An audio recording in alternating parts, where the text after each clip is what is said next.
Hello and welcome to the promo for Always Digging. My name is Jeff Skull, aka DJ Scully Funk.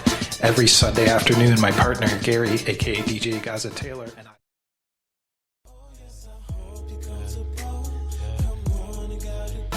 Hello and welcome to the promo for Always Digging. My name is Jeff Skull, aka DJ Scully Funk. Every Sunday afternoon, my partner Gary, aka DJ Gaza Taylor, and I choose a theme and play our favorite songs that fit that theme. Tune in right here every Sunday from noon to 2 on iLive Radio.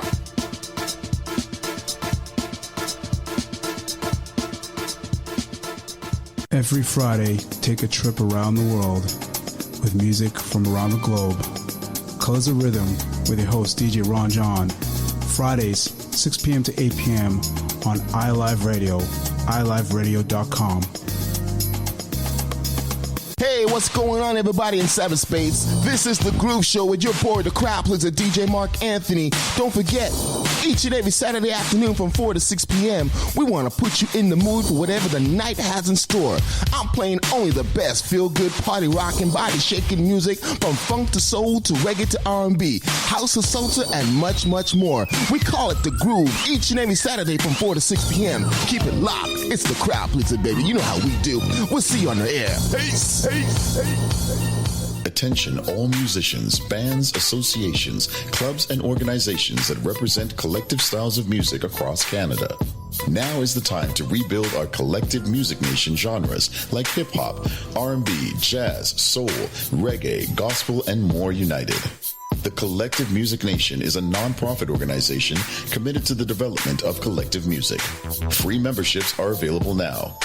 The Collective Music Nation. One voice, strength in unity. Core Platinum, an organization where Indigenous and Black business owners can network, promote, and grow their business. Join their ever-growing Core Platinum website and be seen by customers everywhere. Plus, win jobs posted by interested customers. Looking for a reliable contractor or service? Use Core Platinum's platform to find service vendors, submit service requests, earn referral points, and more. Core Platinum. Sign up is free. Sign up now at mycpg.ca. That's mycpg.ca. You're listening to iLive Radio, changing the way you listen to radio. iLive Radio. The number one hit music station.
Good afternoon, good evening, good morning. Wherever you are in the world,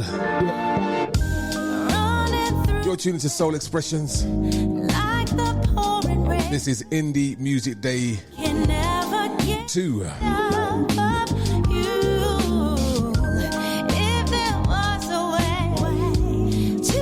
Today we have in studio, joining me for a conversation, Desiree D. We're talking all things music, her career. We'll talk about her upcoming release. We're going to talk about a good few things. We're just having a conversation about something and I'm absolutely stunned.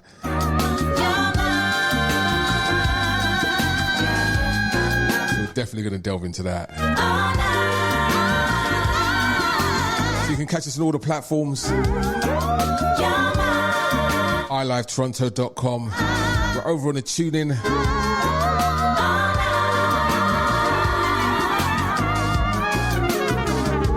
You can also download the mobile app on the Google Play Store. You can catch us on YouTube. Our usual YouTube channel. You can catch us on Twitch and Twitter. No excuses to hear this show or see it. Just stick together.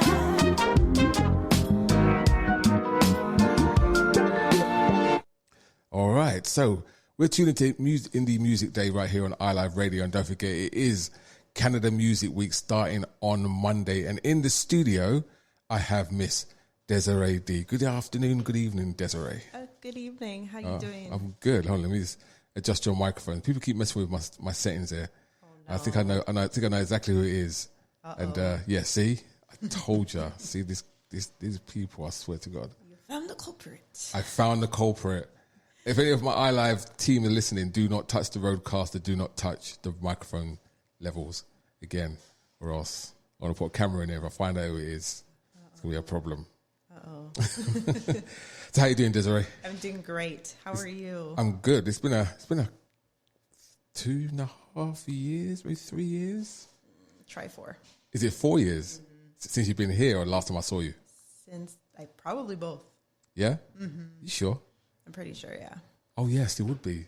Soulfest 2008. Yeah. It's 4 years. God Lord. I know. So how did the pandemic treat you? How was the pandemic for you? Let's talk about that first. Pandemic. Well, you know what? The pandemic forced me to calm all the way down because I'm a workaholic, grindaholic. I'm always going, never taking breaks. But the pandemic showed me that it's okay to slow down and take a break, and gave me time to reprioritize my life. So obviously I was stuck at home just like everybody else, and I was teaching piano at a studio at the time, so all of the students were online. Plus I had my own students that I was teaching. And I believe in the first year of the pandemic, I had gotten back on the Toronto District School Board supply list. So I was doing that and had 2 contracts, 2 LTOs for 6 weeks because teachers were taking sick leave. Right. And everything was online. So for me, it was a bit of an adjustment to staying home and working because I'm so used to getting up in the morning. I have my routine. I'm out the door. So most of the time I'm not home. So making the switch to staying at home and having to work was a little bit difficult for me. But at the same time, it forced me to reevaluate my life and some of the things that I've gone through and start to work through those things. So, okay. Yeah. So yeah, I think it was the same for everybody. I mean, I know I slowed down. Jesus, I was going at a rate of, I would have killed myself if I continued the rate I was going. So it was a good thing the pandemic happened. And obviously there's some changes in my life. I got married and all that kind of stuff, which is cool. Shout out to my wife. She's out in Dubai at the moment, living her best life. She got there this morning. But I know, I guess for everybody, it kind of was a slowdown and a chance to reevaluate what we wanted to do. So musically, did you find yourself more inspired to do music or less inspired to pursue it? More inspired. I actually spent all of 2020 writing. So I turned it into a writing year because I couldn't leave my house. So I believe I wrote 100+ songs in that entire year. Wow. Yeah. And I even did like a series called Daily Vibes. So I would post some of the stuff that I was working on, and I did it for the entire year. So I said, okay, I have all these songs. And then when, you know, the restrictions started, the 25 million restrictions we had. I like the way people try to not say, you really want to say pandemic. Everyone wants to say pandemic or whatever it was that happened over those 2 years. Yeah. It happened. Yeah. Whether it was planned or not. So so you're saying about the restrictions. Yeah. So once they started lifting restrictions, I was able to kind of get back out and start doing music stuff. So I did a outdoor show with Main Street Bakehouse in Stouffville. So they had like an artist series that they were doing, and I was able to perform a live set there outside, which was pretty nice. And then going to early 2021, I did some music stuff with Off the Record. So they're a Brampton platform, so they were like showcasing Brampton artists, and I had the opportunity to work with a few Brampton artists, and we did like a recorded session that was posted. Okay. And then they actually had me on as well as an artist. Okay. So lots of things happened once restrictions kind of started to lift a little bit. Yeah, it was very challenging to try and plan anything at that time. Yeah. You know what I mean? Like, you know, I know for a lot of musicians, getting back out on the circuit, there's a lot of money being lost. You know, a lot of people that do music as a livelihood, they were getting obviously the government subsidies to help them along the way. Then they kind of cut it, and then they came back. I know Derek Roach was a big advocate for that. Yeah. You know, in terms of consistency and making sure that, you know, musicians can continue to eat and continue to survive during that period, because, you know, arts in Canada, especially in Toronto, is a big thing, right? A lot of these artists have relied on that for a number of years. So it was always challenging to kind of work out when exactly this is going to end. Because I'm sure, like yourself, a lot of us thought 6 weeks, maybe 8 weeks. Yeah, this will be done. Yeah. No one expected 2 years. No. But then again, we were the only country that had so many restrictions, locking us down 4 times. This is true. I mean, there was a few countries that, you know, pulled harder triggers than we did. Yeah. You know, like if you went to China, that's a whole different conversation, right? Yeah. Like even if you had sniffed, you were shoved into a center somewhere away from home and nailed down, right? But I mean, for yourself, and I've spoken to a few artists about, you know, what happened in the pandemic and how they took advantage of it. But a lot of people slowed down and really started to work on their craft. They had the opportunity to do so, and also make connections with people, right? You know, other artists over Instagram, social media, or just listen to other people's music.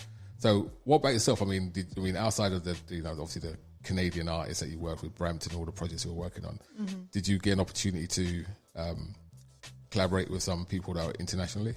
Well, I was collaborating with people internationally before the pandemic. So through my Cover Tuesday series that I started in 2017. So it was in, I believe, 2018, 2019. That's when I started collaborating with people overseas. So I had worked with people from the UK, Russia, China, India. Yeah, and it was literally just they saw my video or they saw me and reached out. Right. And I had them a part of the Cover Tuesday series, which now is in its 5th year. Okay. So I kind of took a little bit of a break right now just because I have some other things that I'm working through, but I will be bringing that back later on this year. Right. And by all means, I mean, it's a great thing. I've watched it a couple of times. I used to have the conversation piece with Kiara Lear as well, right? I used to have the little conversations as well. But yeah, I think a lot of people took opportunities to really, that's what I'm looking for, really kind of dig into who they are musically, right? I mean, I even got myself a piano. That's good. I know, an actual one. Not a keyboard, an actual piano. What kind? A Samick. Okay. Yeah. Got myself a Samick. So it's like acoustic. Yeah. Legit. Okay. Yeah, legit. That's good. I have no clue. It's all too heavy for me, and I only have one hand. I can't play with this hand. Gotta try. Huh? I know I did. I have. No, okay, so this happens because like I've been wanting Desiree to teach me how to play piano. If for the completely, like, I love music, you know this already, right? I'm into it. But you know, this hand, this right hand is completely useless. Are you left-handed? I'm left-handed. Okay. And I'm a true left-hander. There's some people that are left-handed but can kind of use their right. Mm-hmm. Like I can't use my right hand or my right leg. Like I'm a true left-hander. Interesting. Yeah, I know. There's very few of us around. Huh. Like you throw a ball at me and try to catch it with my right hand, you'll be like, "What is wrong with you?" Like I've just been born and I'm just trying to learn how to use my hands. So you've never tried to write with your right hand or anything like that? When I used to play basketball, I did fake everybody. I used to con everybody to think I was right-handed because I'll play on the right-hand side of the court. So they just assumed I was right-handed, but I was actually left-handed. Everything was left. Like I'm useless with my right. So for us who are challenged on that from that perspective, what's the best way to learn how to use your right with a piano? Well, don't say useless because you're not useless. Let's be positive, right? Okay, when you see me try and play with my right hand, you'll be like, okay, you're actually useless with your right hand. No, I'm not going to say that. Okay, fine. Because that's not nice. Okay, fine. Fine. But I mean, I've taught people who, have their struggles, right? I mean, I have a lot of right-handed students, right? So I've gotten that, the left hand is hard to understand or it's hard to do the left hand, but it just takes a lot of discipline and a lot of work and technique. Right. Mm-hmm. So if you're willing to put in the work and learn the technique properly, you can play with both hands. Right. See, the problem with me is I know what I want to play. So I'm just like, if I can't play that, then I'm like, I don't want to do chopsticks. Like chopsticks is like, I know it gives you the whole, yeah. But I'm like, I know what I want to play. I can hear it. So I just want to. We'll get you there. Really? Yes. All right. You heard it right here on Soul Expressions. Desiree D is going to teach me how to play piano. You can't take it back now, Desiree D. I want to record it. I don't take anything back. All right, fine. I got you. Good, fine. All right. So we've got Desiree D in the studio, joining us on Indie Artist Day 2. Last time we had Chanel Fife and Zen Soul in the studio. Nice. On our Indie Day 1, which was really good. I'm trying to get more Canadian artists to get on interviews and do their thing, right? Especially the younger generation, because I'm an old dude. Well, back to you. So tell us how you started getting into music. I mean, when did you start playing? How old were you when you started playing? I was 6 years old. Was it a decision that you made or a decision that your parents made? My Jamaican parents said one day, I guess they noticed that I had a musical talent. Right. I used to sing in the church choir when I was really young, even before I was 6. And I guess they noticed that I had some musical talent and they said, we're going to put her in piano lessons. Right. But then again, I have a dad who sings and used to sing with a group with his friends back in the 80s, and he plays instruments as well. Right. So it was kind of like, okay, so which child do we choose? Right. Because my brother was not having it. Right. So it was a rough few years because number one, I didn't want to do it. Number two, I was forced to do it. Number three, my teachers were trash. Right. Okay. So it took about 3 years for me to finally get a teacher, and the teacher looked like me. Right. All my teachers were white people. Right. Gotcha. Right? So there was that instant connection there. And then also, it wasn't just about piano. It was about, how was your life? So the fact that she was willing to make that personal connection, and it wasn't just about the paycheck and, I just need to teach her so I can get my paycheck and cut.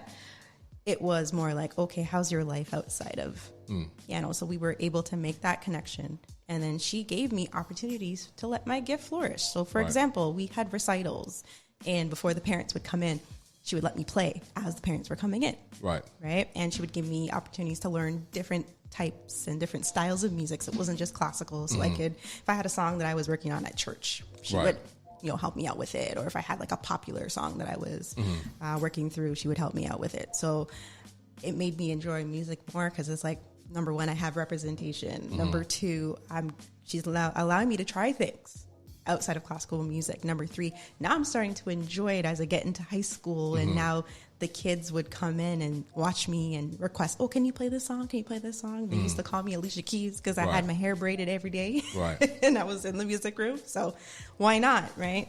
And I think it was when I was about to apply to university, And I went to my guidance counselor because I wasn't sure what I wanted to do. And I remember her exact words, Desiree, when you go to university, make sure you choose something that you love. Right. And at that point in time, I had fallen in love with music. And I said, I could see myself continuing to do this. But at the time, I also wanted to be a lawyer.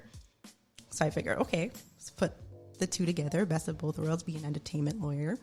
But throughout my journey in university, that changed. And I really was like, okay, no, I think I'm going to keep doing this music thing. Gotcha. But I was also teaching at the time too. So I said, so maybe I should just, go to teacher's college. Right. So I went to teacher's college and got my teaching degree. And it was that year I decided that, okay, I think it's time for me to share my music with people, and released my first song in 2014.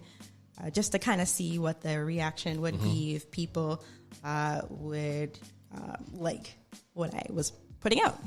So I got a really good response, and I took a couple of years off to kind of refine.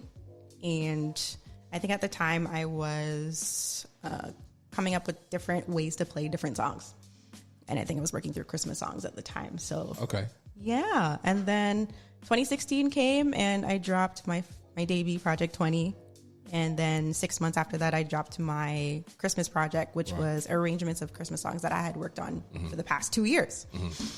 And then from there, I just started releasing singles. And 2018, I didn't release any music. I had a rough year that year. And that was actually the year that I almost quit. You almost quit music? I almost quit being an artist.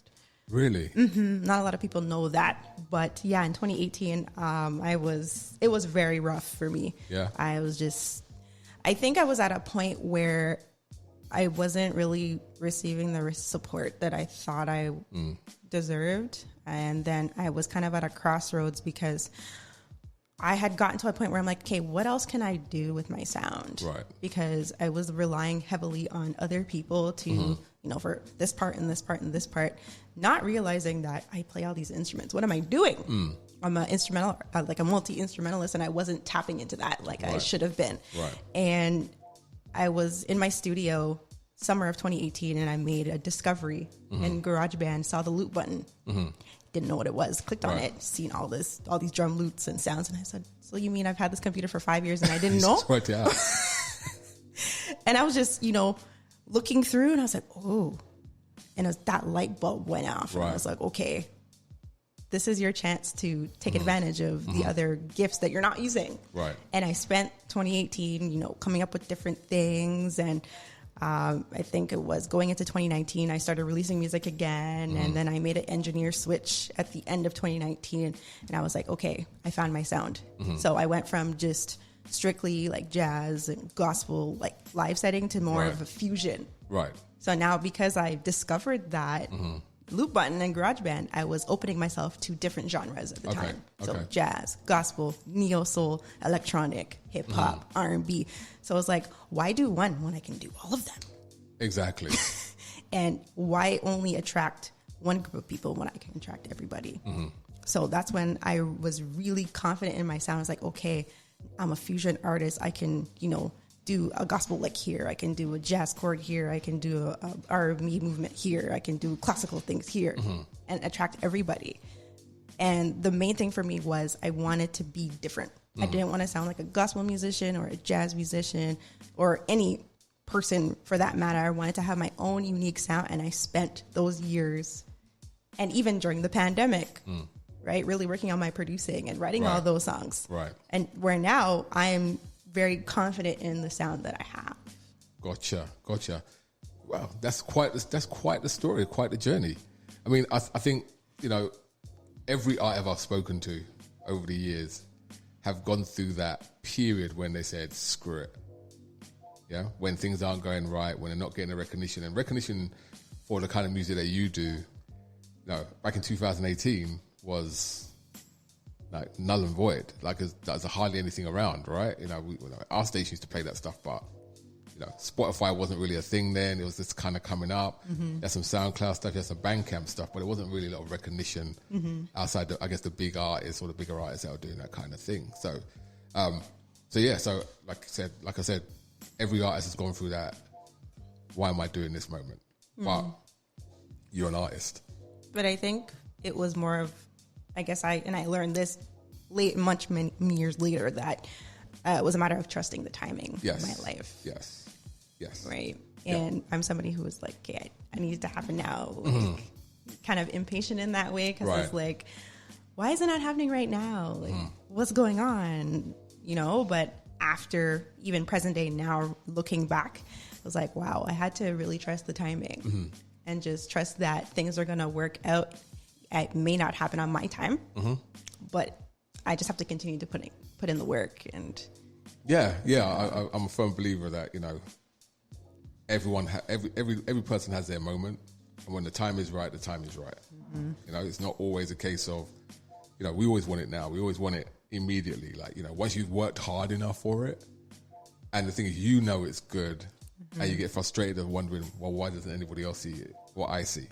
I mean, but once again, it's that timing piece. And think about it this way: if you had garnished a certain level of success then, when you wanted it, would you have progressed the way you've progressed to where you are now? You know, you may have restricted yourself, if anything, you know, in terms of your ability to expand your skill set, become a multi-instrumentalist, become a fusion artist, as opposed to where you were sitting at that time. Because I can tell you right now, I used to listen to your stuff back then, listen to your stuff now, you see the difference, you hear the difference and the progression, right? And I think that's one of the really good things that the pandemic did for artists that took it seriously during that period.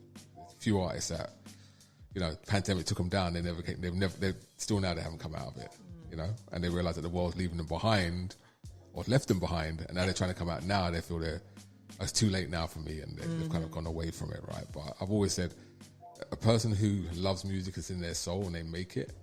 It never stays hidden or buried forever. Eventually, the itch will come and you'll start doing it again, right? And start building yourself back up. But no, great. So fast forward to now 2022, and now you're in 2022, and you've got a new EP coming out. Yes, I do. So tell us a little bit about your EP. So after 6 years, because it's been 6 years, and people bothering me all the time when I'm going to drop another project.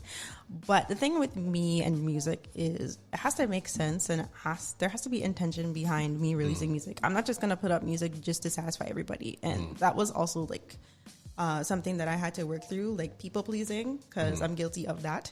And this year specifically, I said, I'm just going to put out music whenever I feel like it. Like, I'm not going to go in anybody's timing.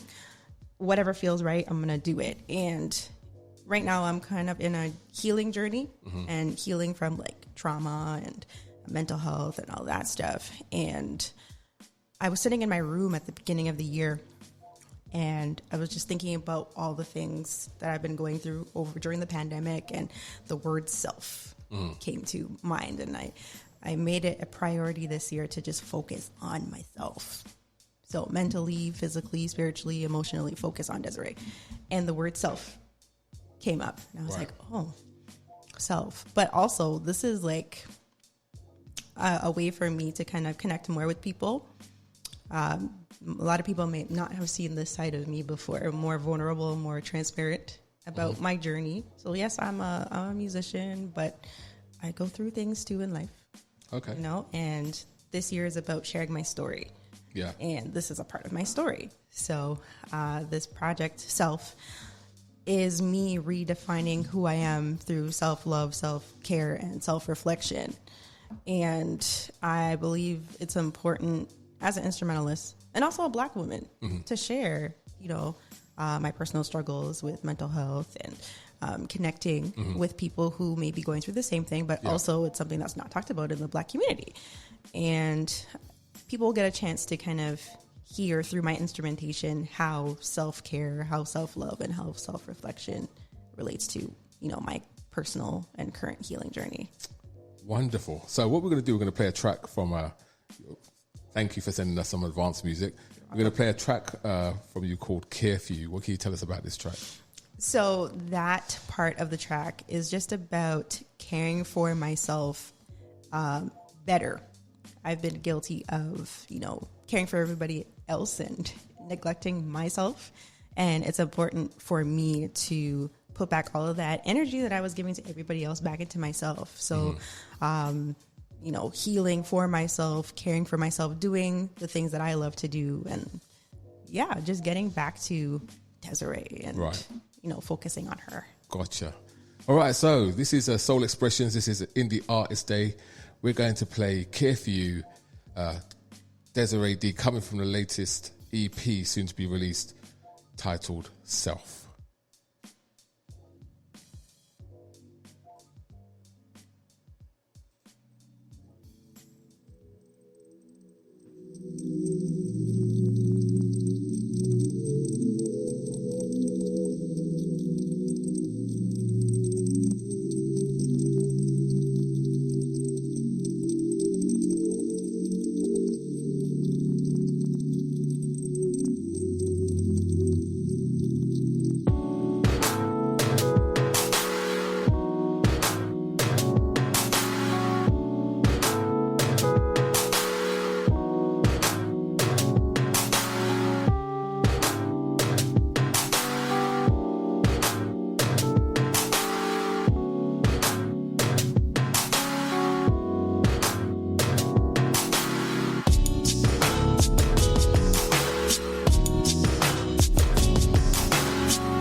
So it's Desiree D, latest creation called Care For You.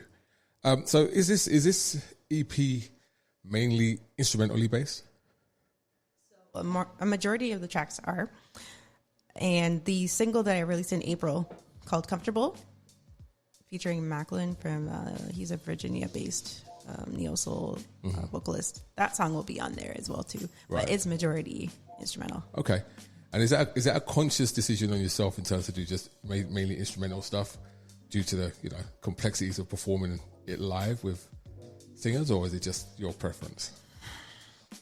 It's my preference. Okay. I mean, it just depends on the song, because sometimes I may want a vocal feature. Sometimes I may want an instrumental feature. Right. Right? So if you look at my catalog from last year, I believe I had one song for the entire year with a vocal collab because people were asking for it because it had been a while. But although I love collaborating with people, I want to still hone my instrumentalist craft and showcase that, especially since there has been a change in my sound starting from 2018, 2019, 2019-ish. Going into 2020 is where fusion was there. So I wanted to make sure that I released music with that new sound in mind. Right. Yeah. I got you. And yeah, it's I'm looking at it for, obviously we do live shows and stuff like that. So I'm looking at it from a live show perspective. It's almost like a bit like what Robert Glasper does, right? Like Robert Glasper can hold down a whole show by himself, personality and his piano, right? Right. And there's a few artists that do that really, really well. Over in the UK, there's There's right now having a festival, and Patrice Rushen is there. Yes. Yeah. So, anyone knows anything about Patrice Rushen, who you remind me of, by the way, in terms of the multi-instrumentalist factor, like she plays everything, literally. Yeah. She's a supreme keyboardist, but she plays drums, she plays everything. Mm-hmm. And some of my favorite tracks from her are actually her instrumental cuts, even though she can sing. Yeah. Instrumental, like number one is like my favorite Patrice Rushen track. Yeah. It's just beast mode on that. So I just saw some video earlier. Someone was videoing her playing it, and she's like nearly 80.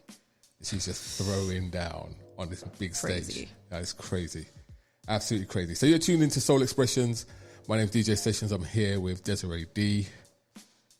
Going through, talking a bit about our history. Talk a little bit about Toronto now. Let's talk a little bit about artists in Toronto. I mean, who do you listen to right now, artist-wise? So right now, I've been listening to Zen Soul. Okay. Let's see. Romeo Wilson, Fame Holiday, Monte Biggs. Who else is out there? Faiza, I believe that's her name. There's a whole bunch of Milo. Right. Who else? Amira. Okay. Most of these guys are Brampton based. Right. But they're like killing it right now. Right? Just in my opinion. And also everything Ocean. Yeah. Private name, private number. Right. Like those guys are killing it right now. So it's just nice to see my black people killing it in Toronto right now. Leila Day. Leila Day, well. yeah. It's so different from 2017, 2018 in terms of the landscape of the music, right? They had a few crews out there like the Crystal Collective and a few of those people doing their stuff 2017, 2018 time, but just the explosion and the acceptance of, I guess, what they call independent R&B music that comes out of this country and being supported in country, which is the most important thing. Yep. People in the country are starting to support it. You have to go outside the country, get big to come back inside. And I never understood why we have to leave. And this is why, and it's funny because people ask me all the time, Desiree, how come you're still here? I said, where am I going? Because think about it.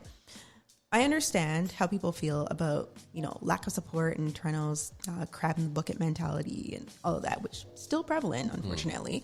But think about it. If I leave, I still have to go and, make my name in this other place, whether it's the UK or the US or China or Japan. I still have to build my base there. So why am I leaving? My thing is, like, if I can, work with as many people in the city as I can, that's how I'm going to, put my name out there, right? I'm all about building my city as much as, they can do so much better in terms of support, especially for Black people. And I think in our own Black community, we need to do better. Yes. With support. We do. And not be selective supporters, because unfortunately that is what I've seen. A lot of selective support, like, we're only going to support this group of people. We're not going to support this. And it's in our own community where that's happening. It's kind of sad and frustrating because it's like we all have the same goal, but unfortunately some of us are kind of selfish. Yeah. It's, coming from the outside of Toronto, obviously, come from a different culture. I've had this conversation with a few people, and they talked about success for music. And obviously certain musical styles are successful, others aren't. Some people have broken through and got really big. And the rest of them struggle. And like you said, within the Black community and Black music, or even music of Black origin, there is fractures and cliques, and people will like hit up Zene Soul, won't go and support Chanel 5 or the Sisters of East Toronto or whatever it is. There's these internal cliques, and within those cliques, there's cliques within them, and not understanding that if you all just kind of rose up together and said, "Hey, let's go across," you have quite a formidable talent pool. Right, which can be recognized, right? And some of it's by design. Yeah, it's done that way. And the other piece as well is very cultural, right? And I say it from this perspective, like your parents' background is where? Jamaican. Okay, that's a perfect classic example. Okay, so your parents are Jamaican, and a lot of people that migrated here from Jamaica came to Canada and raised their families and became part of the Canadian culture.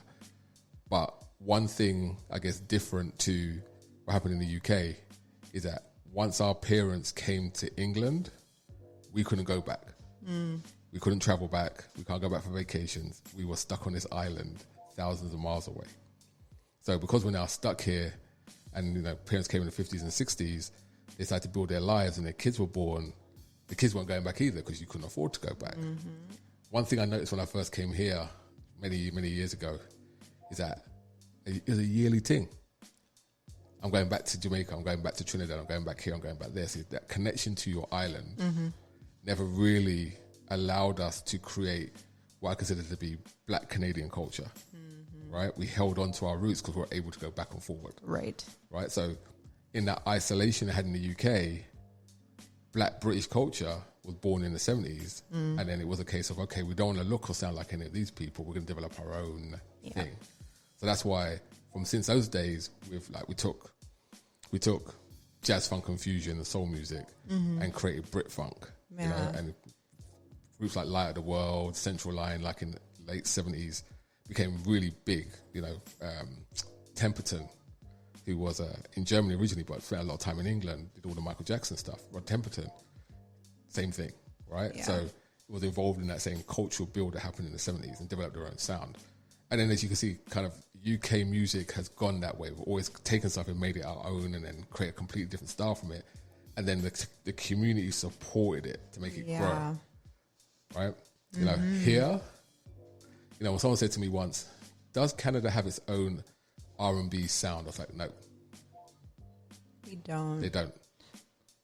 We just don't. And I think it's, again, back to your point where people, I guess the Jamaicans who, immigrated here, it's just the constant back and forth. There's nothing being established because everybody wants to leave. Yes. And now I understand why certain people leave, because we haven't really cultivated anything that is, there was no foundation to begin with. Exactly. And the fact that there was no foundation, this is like, okay, well, I'm not getting support here, so I'm going to go here and I'm going to go here and I'm going to go here and I'm going to go here.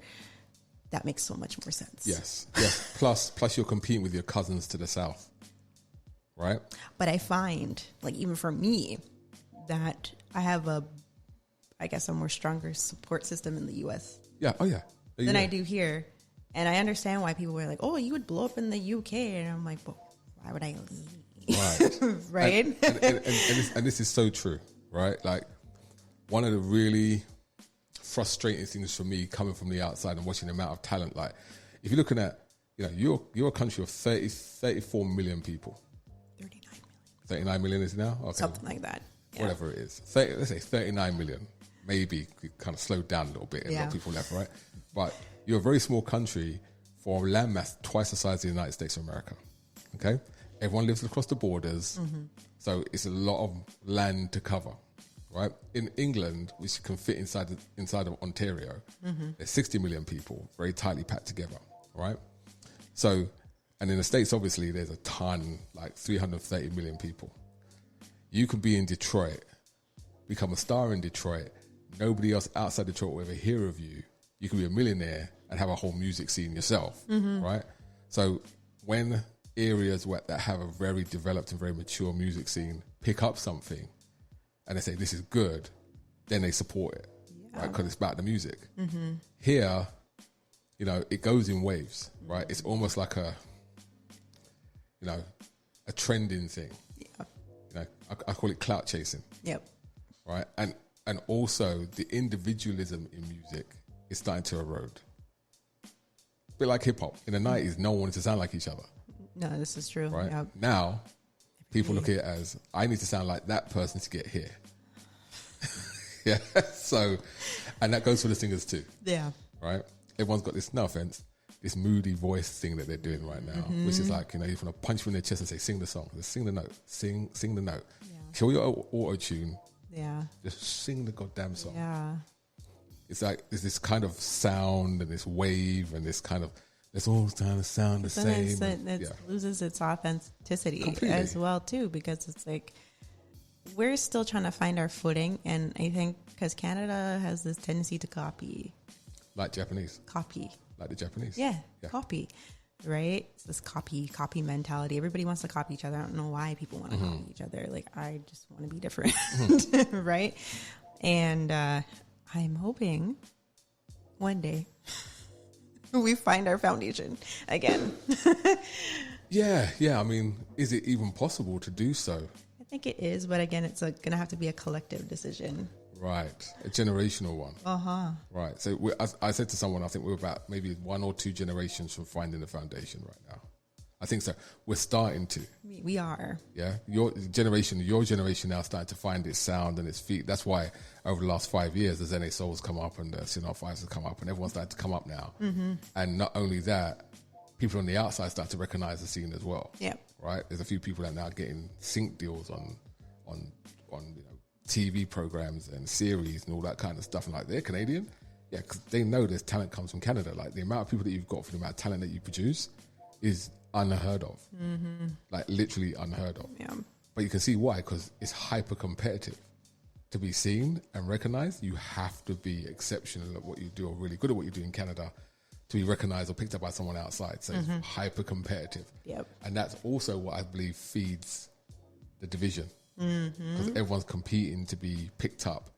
And I always say to people, by what or by who? Like, you want to get picked up in Canada, you want to get picked up in the US, like, what does that mean in the modern day? I don't know. You know, your fans, you can go build your fans anywhere. It's true. Yeah, you've got the platform to do so. There's no barriers anymore. Yeah. So what you're fighting against. So, still got another generation to kind of roll through that. I know we're doing a lot of talking, and it's 6:45. It is I say 6:45. I'm talking like I'm British in England. No, that's correct. It's 18:46 and 55 seconds right here on iLive Radio Toronto. I'm in conversation with Desiree D on Indie Music Day. I want to play another track from you. Where did it go? Are you gonna play Late Arrival? I was gonna play Late Arrival, but where did it go? Did I accidentally delete it? I hope not. You know what? I'm gonna play right now. I'm gonna play Comfortable. Okay. And then I'm gonna play Late Arrival because I think I've accidentally taken it off my wall of thing somewhere in there when I was going to rush to open the door. So this is the one you did with Macklin. Yes. All right. So how did you connect with Macklin? Like everybody connects on Instagram. That's it. Yeah, it's funny because I posted a video of just like a vibe, and I think I wrote, I want to hear some different singers on it. And he messaged me out of the blue and he was like, can I, duet? I said, of course. And I heard his duet and I said, okay, I have to get you on something. Right. And months later and going into this year, I came up with this project and I was trying to figure out, okay, what song is going to be the single? And this one happened to be the single. And I sent it to him and I said, this is my vision for it. And this is how I love Jesus and God, because it just fit, right? And he was going through his own journey and it just made sense. Okay. And he sent me the lyrics and I said, wow, this is exactly how I envisioned the song. And even just in my own personal journey. Because sometimes, like, I'm an instrumentalist, I'm not a lyricist, so I'm not good with words in that sense. But he was able to come up with the lyrics of what kind of where I was trying to go with the song, and everything just meshed together. Right. Yeah. Wow. I'm letting you know right now, he bodied this song. Just letting you know that right now. Macklin bodied. In fact, I heard it, never heard of him before, went to find more music from him, and I was like, oh, this guy's good. Yeah. He's very, very, very good. And it was one of our former singles of the week. This is Desiree D featuring Macklin. This track is called Comfortable.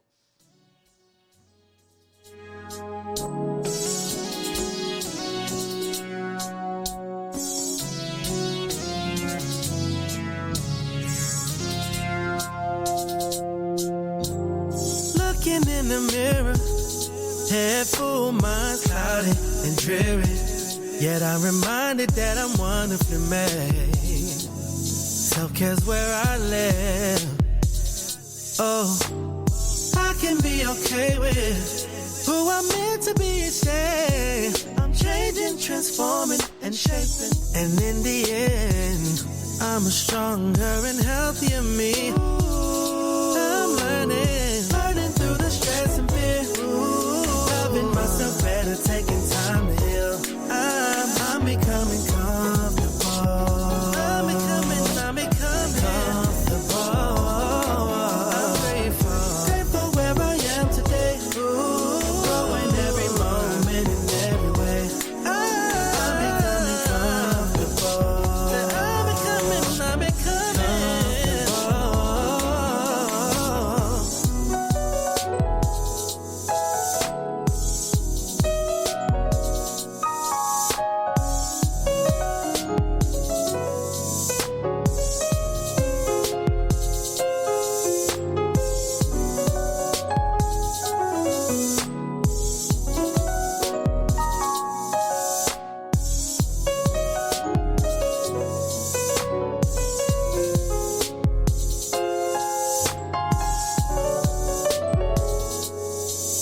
severe. Loving myself better, taking time to heal. I'm becoming comfortable. Comfortable. Desiree D. Featuring Macklin. Absolutely bodied this track.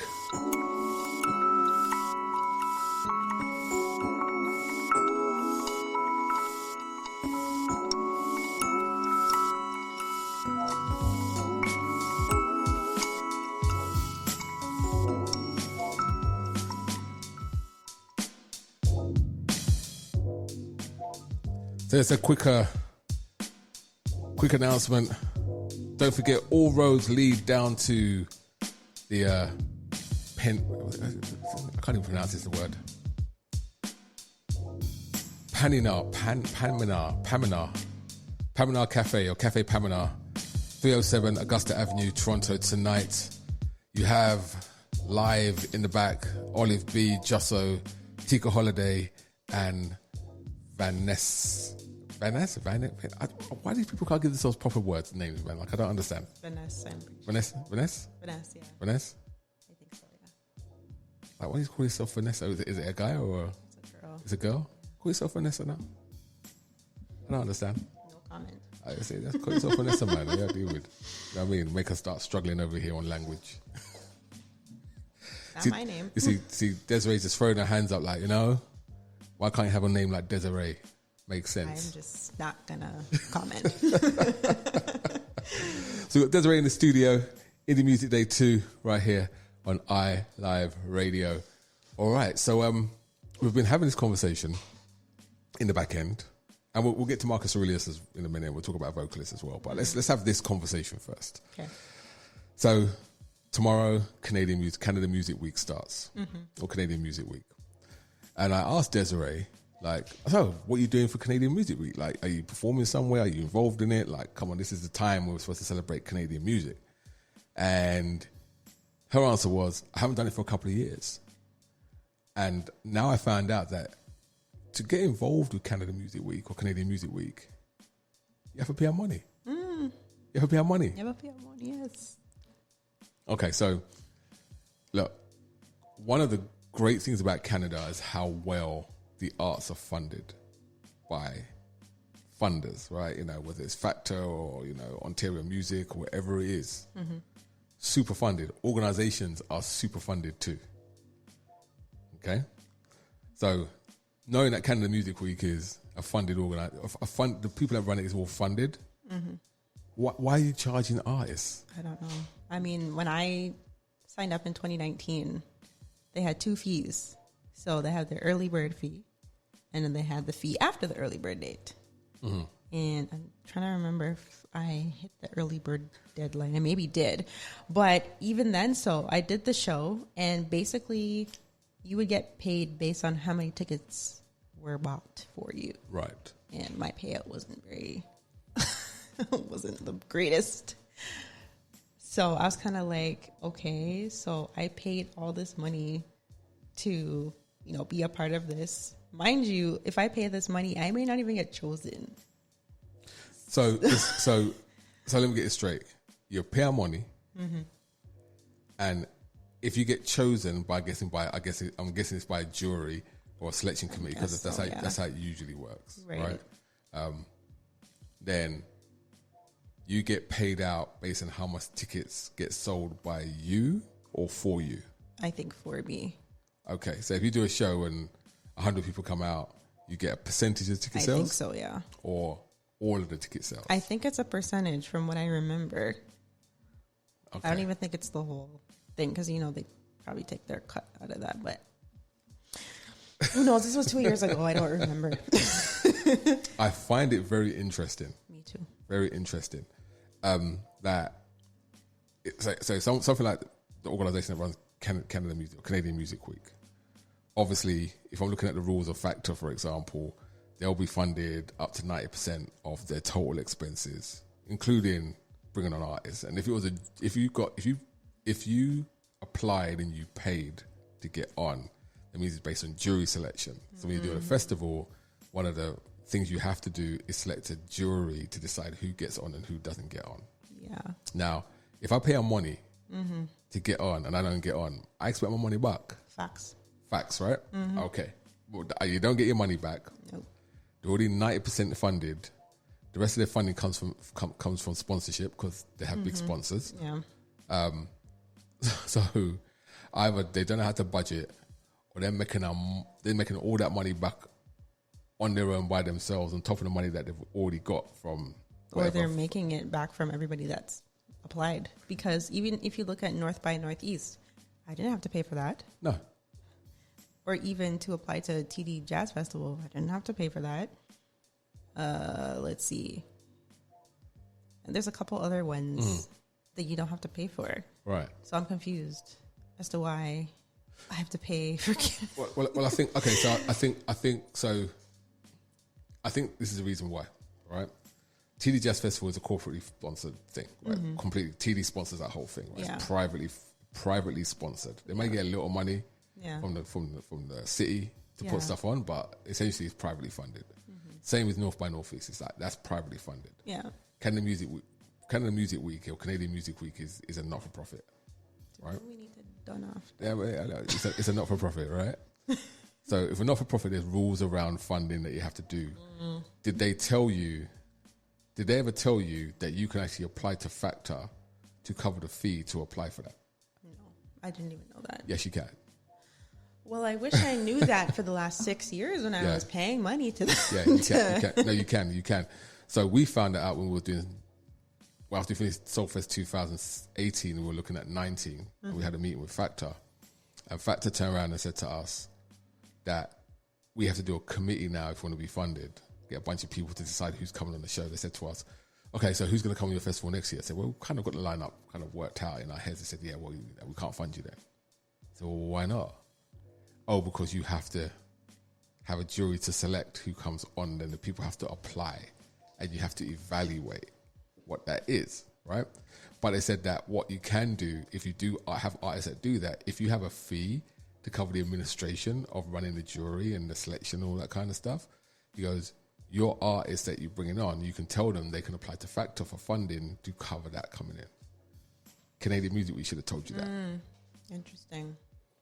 Factor will fund it. I wish I knew that in 2019. Yes, Factor will fund that. They would fund that. And honestly, like, I figured there was no festival in 2020 because of the pandemic, right? And then 2021, there also wasn't one unless they did it virtually. No, they did something virtually, but it did. wasn't a whole festival. So this year is the first year in 3 years that they're having it live again. It's the same thing. Pay for early bird and then this fee, and I didn't even know. Someone's pocketing that money. I need to know who. Yeah, and this is where I talk about the kind of grey area of funding and how money moves, etc., and who funds what. Like I didn't even know OVO was a not-for-profit part of it. They've got a not-profit organisation that funds 70% of OVO. Oh, Factor does. Interesting. Factor funds OVO. So if they're getting Factor funded, why are they charging us? because I remember having a conversation with Factor, and I don't care because me and Factor don't get on for this very reason. When Factor told us that it would be difficult for us to get funded, it was like, well, we have all the elements. Like we have the educational piece, we've got the Canadian acts that are coming in, we'll do the jury thing. And they were like, well, every excuse under the sun. But then the fact they fund OVO is actually public record. You have to go on the internet and find that out, right? So I'd actually done my research. I said, okay, so how comes OVO gets funded? It's not a festival. It's a festival, but not like, I don't see any educational piece to OVO. I don't see any of that stuff. Their answer was, well, because Drake as an artist, of course, right, is a top dollar artist, they're like, well, there's a particular category for artists like that want to put on stuff, and we will help fund them for initiatives to help put other people on and do these festivals. I'm like, okay, right. But then it's public record. They fund 90% of that. And why? Because having Factor as part of OVO boosts Factor's status, right? And because it's Drake. It's Drake. That's so trash. And that's kind of the shadiness of what happens. But it's unfortunate because something like Canada Music Week actually will help artists like yourself. So what's the answer? See, that's not the answer. It's not the answer. What's the answer? You have the answer. You said the answer earlier. You did. Without realizing you said what the answer was. Oh, wow. Wow, I just lost my... What was the question? Well, you said the answer indirectly, right? And when I say you said the answer directly, you know, we have all these artists now. All these people, Zen Soul, all these people. Oh, okay. What are we doing there? We need to put on our own festival. Oh, no, don't put on your own festival. Put on your own music week. Yeah, we all need to. And this is the thing. Why have all these people? But then again, they're going to be like, oh, we're bringing out these industry people and this and this and that. I'm like, okay, but then it turns into this whole like, it's for... I just lost the word that I was going to say. Exposure. Oh, so we're bringing all these industry people, so exposure. Yeah, what does that mean? And then who's to say you're actually going to get all this exposure? What does exposure mean? Like, literally, what does it mean? It means you're getting exposed to have these people watch you perform. And then what? Exactly. I never understood that. Like a bunch of people that don't really care about the music that's in front of them. They just want to be there because everybody else is there and it looks good for them to be there. Like people who are really about their craft and about finding real talent will go find it. Yeah. They'll go to every single show. They'll go to every little nook and cranny event, looking and scouting for talent. That's what's supposed to happen. You know, when you have these things like, you know, come over here. Like it's almost like saying, well, you're an artist, but I don't want to pay you, but I'm not going to pay you to play or pay you to do your show, but there'll be a bunch of people there that expose you to, so you'll be exposed, the music will be exposed to them and you get more fans. Okay. Really? And that means what? My Spotify numbers are going to suddenly jump? See, Desiree's just like not talking right now. It's like, we need some controversy. Because it's just foolishness. It's foolishness. Yeah. And that's the downside, I think, sometimes of the Canadian industries. And that's why I don't do some of these festivals because I get no exposure for anything. So I have to find my own ways of navigating. Yeah, I mean, right. I mean, even for us when we do our Soul Fest, I mean, like we fund everything out of our pockets, right? This is my salary money going into this stuff, right?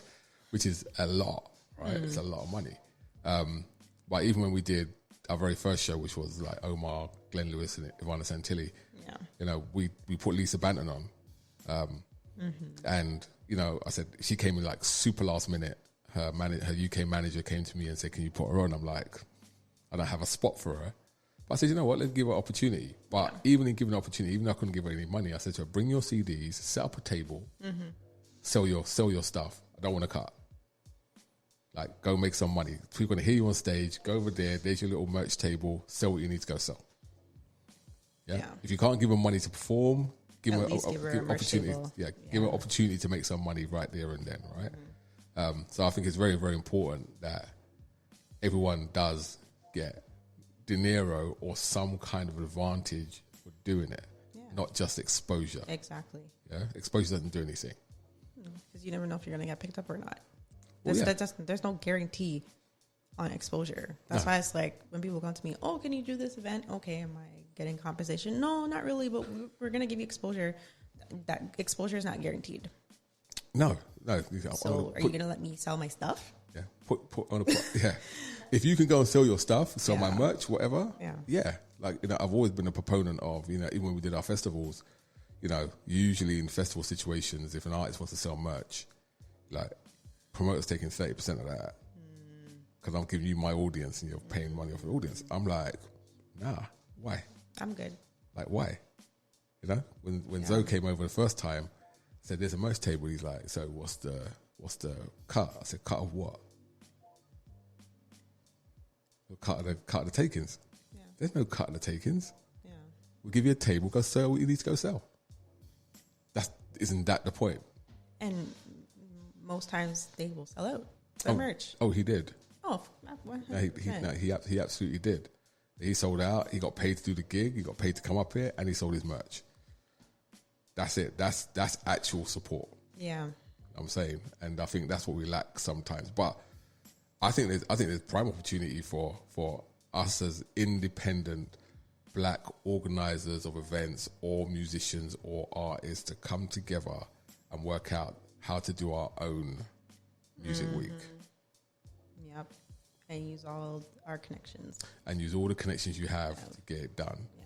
Do our own music week. You know, whatever that looks like. There is an organization, I don't know if you've ever heard of them, called the Collective Music Nation. Sounds familiar. Yeah, a guy called Tim Frey, he runs it, and he's trying to build a network across the country that does this. So he's about to launch the Canada Hall of Fame for black music. Huh. Yeah, so he's about to launch that in September. Interesting. Right, yeah. He wants to do a bunch of initiatives, very ambitious. So he's kind of going across the country and negotiating with people and all that kind of stuff. But, you know, we're big supporters of what he does. We put his ads on our show and all that kind of stuff. But ultimately, that's what you want to do. You know, it's just making sure that you do for the right reasons. Exactly. Some people don't. And that it sticks and continues. Because sometimes, you know, we do things and it's a one-hit wonder. And that's it. You mean like the Stylus Awards? What happened to the Stylus Awards? I came here, the Stylus Awards were big. Yeah. And then all of a sudden it just disappeared one day. Like, what happened to the Stylus Awards? Couldn't tell you. Yeah? I could not tell you. All right, Desiree D, this is what I say. After this conversation, I'm gonna task you to start thinking about how you're gonna put together a music week. Okay. On paper. Just go away and say, we should talk it to your people. Say, do you think we should do a music week? They have African Music Week. Yeah? You know? True. Why don't you have like a soul and R&B music week? Why can't we have a black soul, Canadian soul music week? Or Canadian R&B music week? And anybody can be a part of it. It's not going to be selective. Because we want independent artists, people who are actually independent artists to be, you know. Okay. Yeah. So maybe what you should call it is Canada Indie R&B Music Week. To make sure all the commercial people don't come in there and try and jump in and take it. Exactly. Yeah, you don't want it to be like the. I think because I feel like if we put it name it the other way, then you know. Yeah, or you might lose control of it, or people will just start to. People will try to put their own people on there, and the people who deserve to be, you know, part of it exposed. Okay, I hear that. All right, so it gives upcoming artists a chance as well too. Up and coming, or emerging? Emerging, both. Both, yeah. Yeah, because apparently there is a designation called emerging artist. Yeah. Yeah. You know, certain funding organizations don't deal with emerging artists. That's very interesting. Huh. Yeah. They define emerging artists as this. They want to see 25,000 people on your Instagram. They want you to have at least 50,000 streams on a song. Wow, I don't even have that. Not yet. Before they consider you to be an emerging artist. Wow. So when I asked the funding body, before you had Spotify and before you had Instagram, how did you measure it? Interesting. And what did they say? Word of mouth. That's hilarious. Word of mouth and reputation. I said, so when did that disappear? Yeah. Listen, and why is that not a deciding factor? Why does it have to be streams and Instagram followers? I mean, I have 19,500 followers. Right. And I have one song that's got maybe 30,000 streams on Spotify. I might even have 50. Yeah, exactly. Not yet. But I have combined streams. You are considered to be a non-emerging artist. You're considered to be an up-and-coming artist. That's so dumb. Yes. I'm sorry. That's dumb. Don't get me started on that nonsense. I looked at the person across the room incredulously. Sorry. So who is this person who made the designation? I am not going. You don't have to say their name. I'm not going to state the organization. Right? I've already stated them. Yeah. Right. So essentially, if I've got 25,000 fans that follow me and communicate on a regular basis, and I've got 50,000 streams already, why do I need you? Exactly. I'm already here. Why do I need you? Exactly. As people would say, oh, I've arrived, so I know I need Yeah. these people. I mean, I have 25,000 dedicated followers, 50,000 streams. I don't need you. It's the additional artist support they can give you to get you to 1 million. But then that's just hitching your wagon to a train that's already moving. I want to move my own wagon. Yeah. Move your own wagon. Right, exactly. All right, so we'll play one more track from your up-and-coming EP, Self. This one's called Late Arrival. Tell us about Late Arrival. Well, it's not on that EP. Okay, so I'm actually. sorry. I apologize. That's okay. See, that's why you should have told me it's not on the EP. I just saw 3 tracks. You sent me 3 tracks on the road, right? I did send you 3 tracks, but I'm pretty sure I was specific. You were? Yeah. That shows me. That's my fault for not looking at my notes. Go ahead. But yeah, Late Arrival is a song that I released in June last year. Okay. And the song that has been giving me a lot of buzz as of late. So it's been played on national radio, CBC radio, twice since its release, which was a huge deal because that's been on my vision board for the last 5 years to get played on a national radio station. Yeah. And I remember like creating that song because that song is from my first project that I put out, and I decided to do a remix to celebrate the 5-year anniversary last year. Okay. And I knew that when I put out the remix, I said the song is going to do well. It's going to do well. Okay. And I remember when CBC Radio came up with this, The Block by CBC Radio division. And I said, okay, let me submit my song. Let me just try a thing. So I get a response back saying, oh, we love the song, but we don't play instrumental music. Now, the old Desiree could have been like, okay, this is another rejection. Let me just dash it away. I don't care. But I said, no, I'm going to respond. So I responded and I said, well, that's too bad because instrumental music is on the rise right now. I hope you find a way to put it in your program. Got a notification 2 months after from them saying that they were playing the song. I said, oh, okay, this is great. And then I applied to CBC Searchlight this year and they played it again. Okay. So, and then I got an email from the city of Toronto and they're going to be adding it to their Music 311 program. So when you call in, right, you'll be able to hear the song as well. Gotcha. That's excellent. Yeah. That's excellent news. I have my opinions, but it's excellent news.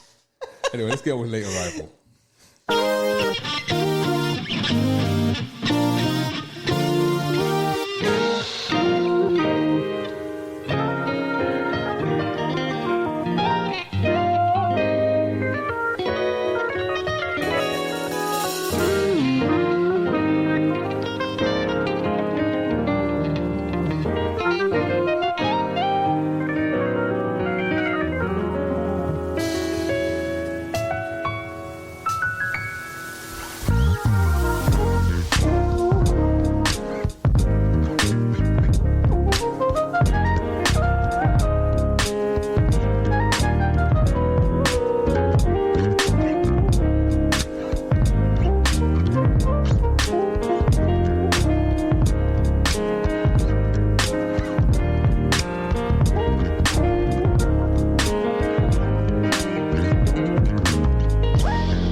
Revival, the remix, as featured on The Block, BBC Searchlight, or it's the CBC Searchlight, should I say. And soon, if you call into somewhere, then you'll be able to hear it talk. City of Toronto.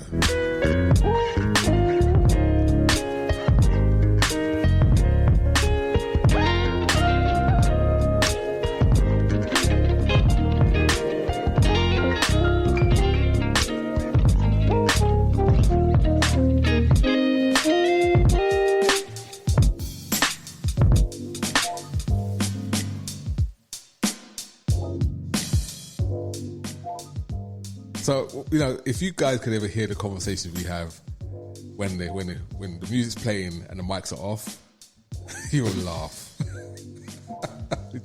You'll literally laugh. So,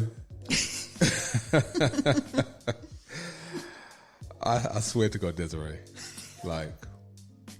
so when she said The Block, I instantly had an instant cringe reaction because I don't like the concept of The Block. In fact, I don't even like the fact that it's called The Block. I heard it was supposed to be called something else. I heard it was supposed to be called something else as well. But, you know. Which I found was kind of... It's offensive. Racist. It's offensive. What it does, it takes black music and kind of, you know, stereotypes it immediately. Like, I'm on the block. That's a very Afrocentric black community word. Yeah. And you use that to encapsulate music, black music. And when I say black music, right, let's be clear. All music's black music. Let's be clear. All music is black music. That part. Right, so let's get that out of the way. Right, so if we're talking about music of black origin, based on the bubble that they create, you not only create a bubble when you call it The Block. Mm-hmm. That means that, you know, if it takes someone like, you know, I don't know if she's got on there as yet, State of Sate. You know, State of Sate? State of Sate. Sate. Or well, she's called Sate. She's a black rock chick. Yeah, I like that. She is so dope. Been doing it in the city for years. Went down and did the Afro thing down in New York. Blew that up. Yeah, always stays on the peripheries of rock music because rock music is traditionally, as far as Canada's concerned, done by a bunch of white people. Where her music easily competes, in fact, is better than most. Yeah, but to me, something like that should be on The Block. But it doesn't fit The Block. The Block is... Isn't it supposed to be highlighting Canadian black artists? I'm confused. Well, this is the thing. Is it highlighting Canadian black artists or Canadian black music of a certain type? And that's the definition that we need to find out. Because I was under the impression that, you know, they're supposed to be showcasing all Canadian black artists. I didn't think that there were discrepancies and red ink to that. Well, they need to start playing State of Sate. And they should be playing instrumentals like yours. I think all radio stations should be playing instrumental music.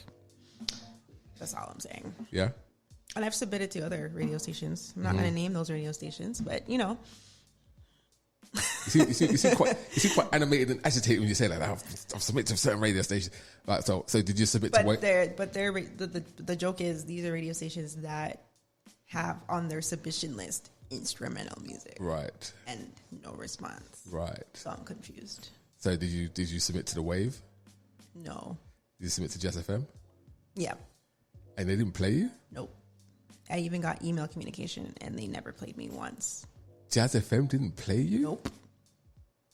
I remember when I released my first project in 2016, I reached out to them and I think I got a response and they were like, oh, we'll get back to you.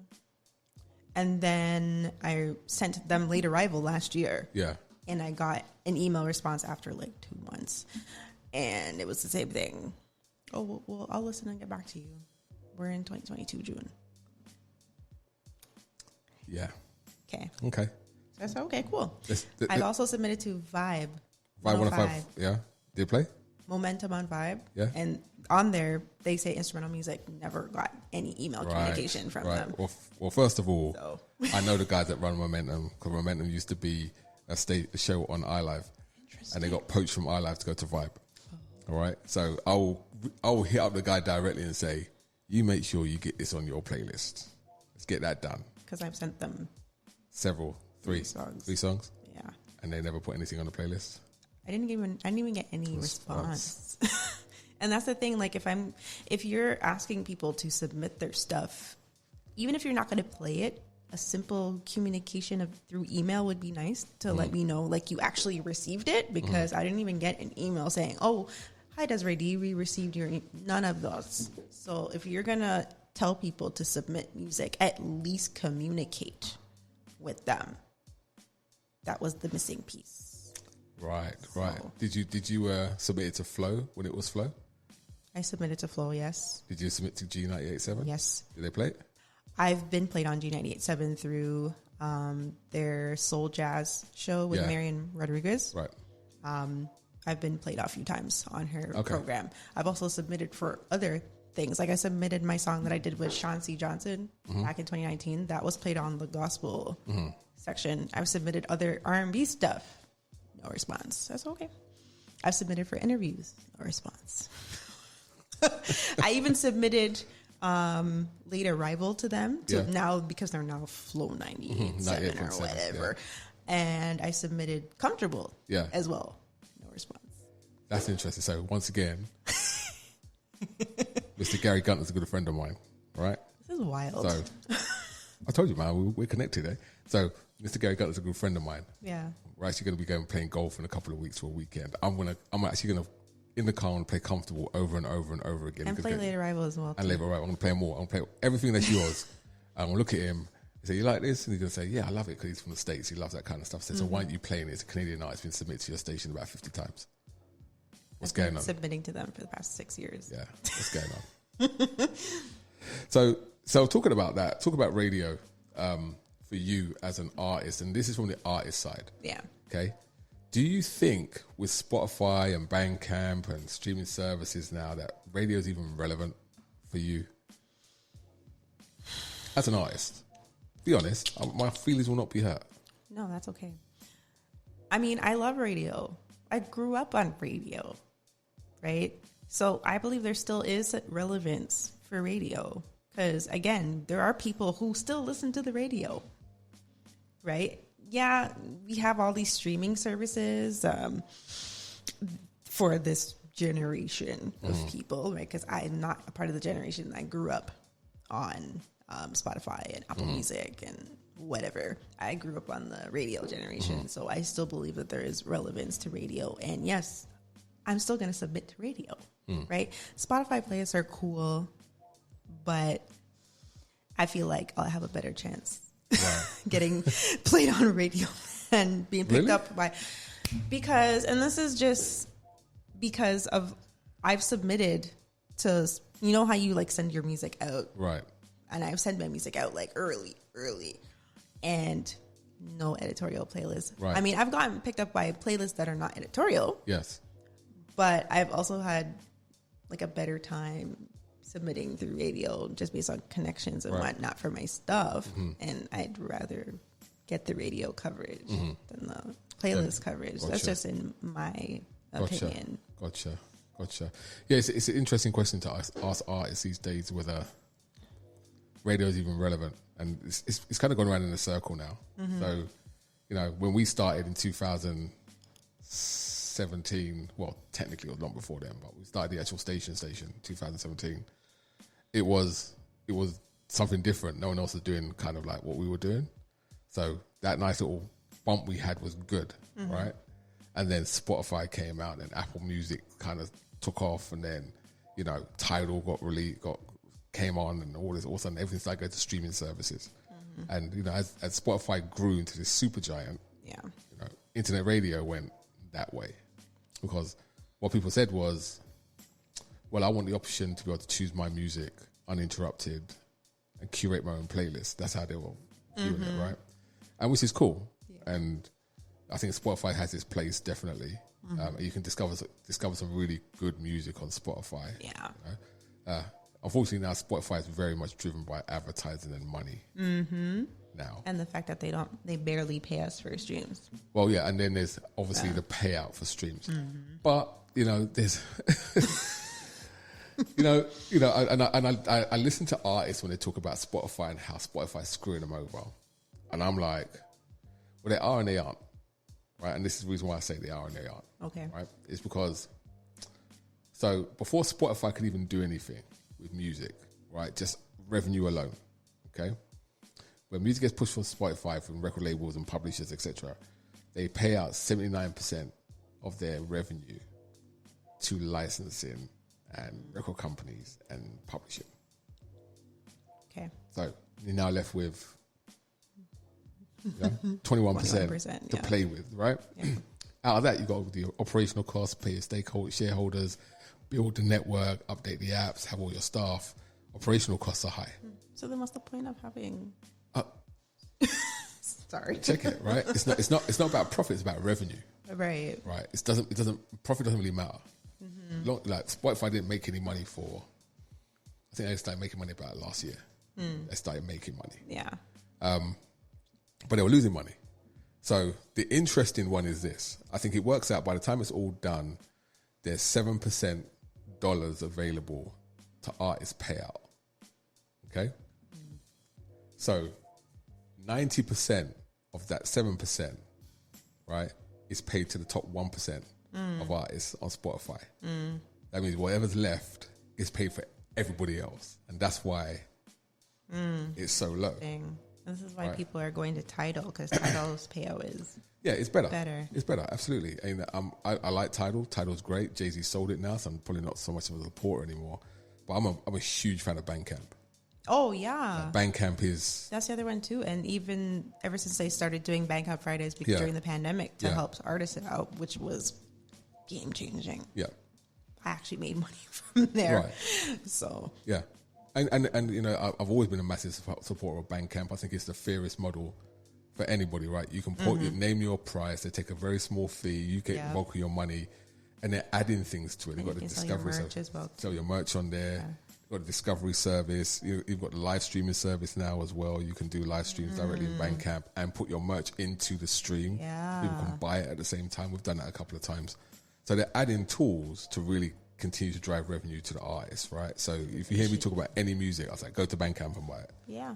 Don't stream it. Go Bandcamp and buy it or stream it. Unlimited streams, just... Yeah. If you've got unlimited streams on Bandcamp, pay that or download the music, do it that way. They need to work on their app a little bit, but, in terms of some modernization on that, but I think Bandcamp is exactly the right model for what you artists need to do to be able to thrive. Absolutely. Right? And I always make sure that any new releases, I make sure I put up on Bandcamp. So my Bandcamp is updated. Yeah. I always tell artists, like, if you're going to release anything, put it on Bandcamp first. Yep. Go make some money. Yep. And then put it to Spotify. Yeah. Because once you put it to Spotify and if it goes viral, you're going to get some stuff, but it's like, that's more for fan building and spins, right? Like, work out who's listening to you in these particular countries and start targeting them. That's good for that. That's why I did the pre-order for even my project that I just did a pre-order on Bandcamp. Yeah. And then it goes on Spotify when it comes out. Yeah, makes sense. So I know you mentioned a couple of other artists that you work with in Toronto. So if you can have a crystal ball looking forward over the next 2 to 3 years, what would the next 2 to 3 years look like for Desiree D based on what you want for yourself? Well, one of my burning desires is to go on tour. So I'm hoping in the next 2 years to be able to do that. Hopefully less. Okay. But also, after this project, I'm going to be working on Christmas stuff. I know I'm talking about Christmas already, but I saw it go. Right? I have to be ahead and make sure I solidify some things. But also, I'm due for a debut album as well. So I'm due for a debut album. So that should be coming up in the next couple of years or so, maybe less. Okay. Also, I would love to do some more traveling and hopefully doing workshops. Right. Gotcha. So let's get back to touring. I mean, ideally, you know, would you want to do like kind of like almost like what I call it like the Carnegie Hall type touring, like big I would auditoriums? love to do the big auditorium Right. thing, right? Just have my big grand piano and have my band. And, Right. you know, that would be lovely if I can get tours in those big venues. Okay. Yeah. So that's the big thing. Yes, the big thing. All right. So down to reality. Yes. What would you actually want to do? You know, because obviously, if you're going to tour, where would you want to tour? You want to tour Canada? Well, I mean, I want to do like a few smaller tours. Yeah. So even if it's just like hitting the major music cities in Canada, so Toronto, Nova Scotia, Vancouver, Edmonton, like the major. So there isn't very many in Canada, but hitting those major cities, and then the U.S. Doing a little small U.S. tour. I'm not trying to do no big extravagant thing. So maybe New York, Chicago, Nashville, Florida, Atlanta, L.A., Texas. Gotcha. Yeah. The challenge with doing US tours for any artist, don't care where they come from, is the work permit. Yeah. The work permit is so hard to get. And why is it so hard to get a work permit for the U.S.? For music? Yeah. It's just, you just got to jump through so many hoops. Like, I think they believe that everyone that comes to the US wants to stay there. So they think you're going to come over there, don't leave. Right? They want to make sure that when you come, you get the hell out. Yeah, I think like US wise, even if I don't do a US tour, I think for me, just traveling there and just connecting with people and having a couple shows while I'm out there. Like I'm planning on going to LA in September and I've got connections. So even if that means I get some connections and just host a little show and just showcase my stuff, that's cool too. Just don't advertise it. No, not advertising. Don't advertise it. It happens spontaneously. I just want it to happen. Yeah. But I would love to go overseas because I have a lot of fans overseas. Okay. So what are the main countries that you have fans in overseas? The UK is the biggest. Yeah? Yeah. It's the biggest one. I would love to perform in the UK. And I have friends and family there as well. I also have fans in Paris? Okay. Spain? Germany? Like a lot of those, you know, because they have a high appreciation of instrumentalists.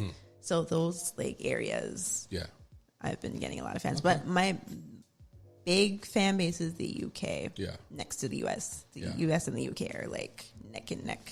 Right. Yeah, the UK just love to consume anything from outside of the UK. And they love to consume what's inside the UK as well. We're a big music, like bring everything our way, right? Yeah. And you'll do well in the UK. When you're ready to go to the UK, let me know. You've got connections out there. I do shows out there, so I've got people. Yeah. You know what I mean? And I always encourage artists if they go out there, you know, not only do you kind of see if you can do a show or two while you're out there, but, you know, connect with some producers, singers, whatever it is, do some workshops, do some collaborative stuff. Yeah. You know, that's where the key is, really. You know, because it then allows you to come back this way. You know, when we did Ray Robinson, we did our first EP release as a station stroke label, and we sent it to we bombarded the UK with that stuff like all day. Just that's what it is. I had all my connections, all my DJ friends, like everyone's playing it, and you got nominated for. So there's something called it's now called the Blackout Awards. By the time it's called the Brown Groundbreaking Awards, and you got nominated for 5 nominations. It's the biggest neo-soul, independent soul award show in England. Wow. You got 5 nominations of the EP. Wow, that's great. Didn't win anything, but you got 5 nominations. Yeah, you know? So there's a lot of scope and capability over there, and ability for artists to at least be recognised. Yeah, you know, the market's not huge over there. It's not like you're gonna make a ton of money when you're out there, but you'll get a lot of response, a lot of respect, and you get to connect with a lot of people that can do some stuff. And I'm here for the connections and keep connected and let me know when you decide to take that trip. You'll have a few people to hit up, and I'll let some people know that you're coming, and make it if you're out there for a couple of weeks, make it a very beneficial. If I'm going out there, I wouldn't be going for less than 2 weeks. Make it very beneficial 2 weeks for you. Yeah. All right, so So your EP Self, when does it get released officially? It will be released worldwide on Thursday, June 30th. Okay. And you're having a listening party, or did you have it? Did I miss it? Okay, so I'm doing a video premiere because I'm actually releasing a documentary to this. Okay. So I kind of go into details about like my healing journey. Mm-hmm. Right, so that is actually going to be released on the 15th. Okay. And I'm doing a video premiere via IG for that video. Right. I'm doing a listening party, but that's private. I know. Yeah. I know. But the video release and the listening party is on the 15th. On the 15th this month. Yeah. That's it. The 15th this month. I'm trying to get my timetables worked out for make sure I know where I need to be. I will definitely be attending. If I'm you gave me the invite, I'm definitely attending the listening party. Yeah. You know what I mean? So I've got to go get my little ticket and so some special people will be getting a first listen. But I also, because I did the pre-order for the EP, I told people, I'm like, if you pre-order the EP, you can get an invite to the listening party as well too. Right. So for anybody who pre-orders the EP. But they have to be in Toronto, obviously. Yes. Well, no, because I'm having it Zoom, so anybody can.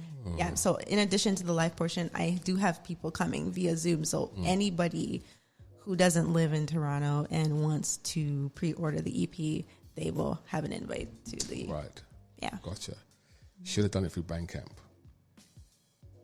But my pre-order is on Bandcamp. No, but you should have done your live show thing through Bandcamp. Oh, okay. I have to consider that. Yeah. And it's good if you do. Like I said, we've done it, and you can do private ones or public ones. Okay.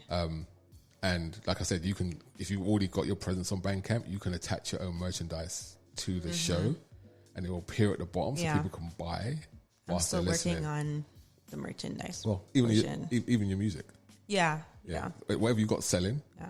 You know, you can attach it to just the show itself, and so even if you did it on Zoom. Yeah, you can send that Zoom directly to Bandcamp, and it will be all there. Interesting. You know what I mean? I'm telling you, it's so good. Yeah, I'm gonna have to. I still have about a week and a half, so if you need some advice, let me know. Absolutely. I've done it about 5 times already. Yeah, because I mean, I do have merch, but I'm still working on actually getting it online.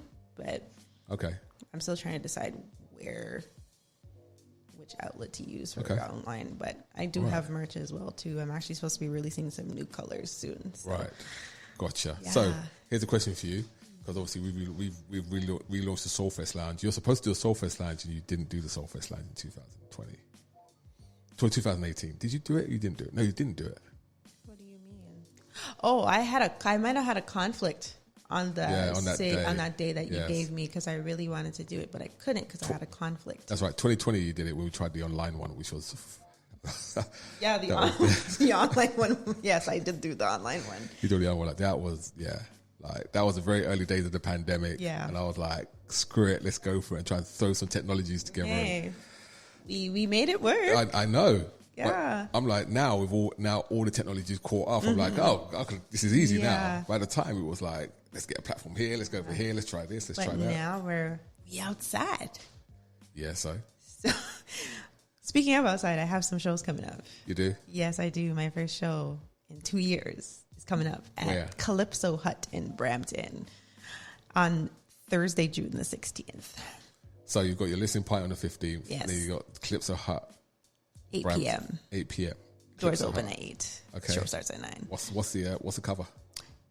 So you have to buy the tickets through me. There's no tickets at the door. Okay. Yeah, so it's $20 for the tickets. Okay. And you send me an email transfer. Okay. Okay. I still have tickets left, so I have a few, not very many. Okay. All right, so there's Calypso Hut. Where else are you going to be? I am also going to be performing at Taco Taco. Down in Kensington Market? Yes. On June 25th. And the cover? 15. Yeah. And the details and the Eventbrite link will be out soon. Perfect. And where else? I'm going to be actually doing some stuff with Soul Sessions Canada. They have a series of Union Station shows that they're doing over the summer, and I'm supposed to be playing for one of the shows in August. Okay. I think it's the 12th. Yeah. Yes. Okay, so Soulfest is Canada. Yeah. I have one other show, but it still needs to be confirmed, so Right. I can't really announce it yet. Okay. Yeah. Okay. Well, we ain't gonna grab you till August anyway. Not August, till autumn anyway. Because But I would love to do a Soul Fest. I know you would love to do a Soul Fest. I know. Oh, we're gonna get you onto Soul Fest. We're gonna get you onto Soul Fest 2023. We're definitely. I'm gonna say it right now. We're getting Desiree D on Soul Fest 2023. Okay. Facts. Okay. All right, we're gonna do that. I was trying to think of who we're gonna pair you up with. I've got this concept of a Julian Pianos kind of thing. So I don't know if I'm going to use Zoe. I don't know if I'm going to use Mark DeClive Lowe. I think you and Mark DeClive Lowe will be awesome on the Julian Pianos. Do you know Mark DeClive Lowe? Oh, you have to send me his info. I'm going to send you his info. Okay. And you'll be like, this guy's crazy. Okay. Yeah, like he plays piano, obviously, really well. Yeah. But he also plays electronic stuff, like drum machines and stuff. Oh, nice. Like a piano. Oh, wow. So when we did Soulfest 2018, him and Omar Lafouk, they do a 2-man show in Europe and in the Far East. Mm-hmm. But basically, he takes all of Omar's tracks and does electronic versions of them, and then Omar plays the drums. Oh, wow. And they just do what they do. That's dope. Yeah, it's insane to watch. I can envision that right now. It's insane to watch. It really is. But yeah, I've got this idea of like a Julian Pianos thing. Okay. You know, I just see it right now. 2 baby grands on a stage. That'd be dope. But how would the Soulfest crowd go for it? I think it'd be dope. That would be dope. It'd be wicked. And then have a live band attached to it. Of course, there's always a live band. You know what? Oh, that'd be fire. You know what band it is already. Oh, right? yeah. Well, there you go. Isn't it? That's my. I like this dual piano idea. Julian Pianos Yes. idea. Yeah. As soon as you said you want to be on, I was like, Julian Pianos. Like I said, it's either be Zoe or Mark DeClive Lowe. Yeah. And I love Zoe. Zoe going to be. Zoe's gotta be there. Yeah. So listen, Zoe's there all the time. he's always going to come back. I don't think I've ever met him in person. You haven't? No, I just hear about him all the time. I follow him on Instagram. Yeah. But I don't remember ever meeting him in person. You know what? We'll have to rectify that. Definitely have to rectify that. He's actually got a show coming up in Detroit, August the 10th with Layla Hathaway. Excuse me? Detroit, yeah. Layla Detroit. Hathaway? Yeah, Layla Hathaway at the Detroit her. Amphitheater. I might have to make a trip. Isla's making a trip. We'll go in there. Oh, okay. I have to make a trip. Yeah, come with the crew, man. I must. We'll go backstage, meet Layla, and. So then you guys would know Sax Appeal then? Go for no Sax. Oh, then yeah, because that's how I connected the dots. Yeah. We met a few years ago during the pandemic. So yeah. Yeah, of course I know Sax. Okay. No Sax? Yes. Yeah, I know Sax Appeal, man. Yes. How is he doing? I haven't spoken to him forever. As far as I know, he's doing well. He just did the NAMM show. Yeah? This weekend. Okay. Yeah. Yeah, talented dude. 100%. Talented dude. I know when he was doing his cypher online. Yeah. I did it a few times. That's how we met initially, because Kiara was the one who was like, "Oh, you should do this. It happens on Saturdays." Mm-hmm. Yeah, that's how we made the connection. Yeah, because we did a song together, but it's not officially released yet. Oh, hold on, wait, stop, stop. Hold on, stop. No, stop, hold on. No, what'd you say? You've done a song with Sax Appeal, you haven't released it? We haven't released it. It hasn't been officially released yet. Why? I don't know. I wrote it during the pandemic, and I had it as a part of my daily vibes. And I did one of his ciphers, and I played the chords to it, and he was just like messing around with it, and he was like, "Oh, I want to collab with you." So he ended up sending the parts to me, and we did like a whole duo video and everything. But I have the track, and I actually want to release it. It might be on a future album. We'll see what happens. We just haven't released it. You have a Sax Appeal track. Yes, we do. You know who else you'll be really good with? Aaron Abernathy. That name sounds familiar. Yeah, they're all part of the same kind of clique. Oh, okay. All kind of clique. Yeah. Aaron Abernathy, he doesn't do music very often now. He releases stuff every 4 years or so. Oh, okay. He's, once again, beast mode guy. You guys have worked, sound wise? Yeah, absolutely. Absolutely. See, we're having all this private conversations here if we get people to listen to this radio station, eh? And we haven't played, we've talked all this time, we haven't played any music other than yours. I sent you you did? Another song, yeah. You did? Oh, yeah. what I sent you the Day-to-Day song that I released in November. You did? With Marcus Aurelius. Okay, so hold on. Which email address did you send it to? I got the 50. Same one that you communicated with me through. I've got to work out which one it is because I've got like about 20 million. So that would be the iLive radio email, the one that you sent me the details of the interview from. I did. I'm trying. How many 15 million emails I've got? All right. Okay. So whilst I'm trying to work this out, let me pull up a track here. Let me go with there's a guy over in the States called Justin Garner. Yeah. And love this guy's voice, man. It's fantastic. Yep. Yeah, you know him, right? Yes. Yeah. Okay. So I ain't gonna play that then. As soon as you know him. But there's also a woman in the UK called Deborah Jordan. She does kind of like broken beat kind of stuff. Oh, okay. Because I didn't see it. All right, cool. All right, so I'm going to play some Deborah Jordan. I'm going to try and work out how to get that over here, and I'll get it over here and I'll get it played, all right? So you're tuned into Soul Expressions. My name's DJ Sessions. We've got Desiree D in the house having a good old conversation, Independent Music Day, to support independent artists. We're going to move on to sounds of Miss Deborah Jordan.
Sounds of Miss Deborah Jordan.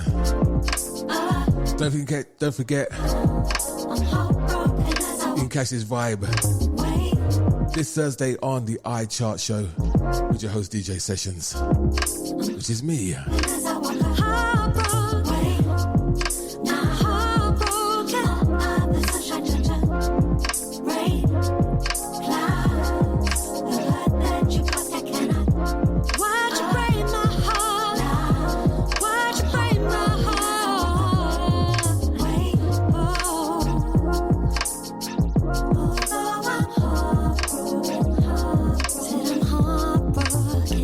My life is full.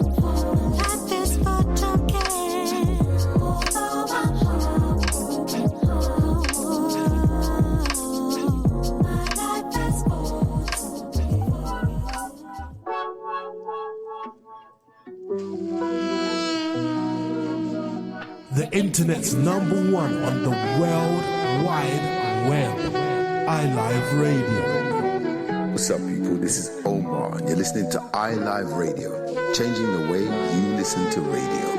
Hey, this is Malik Onay, and you're listening to iLive Radio with some of the best independent soul music from around the world.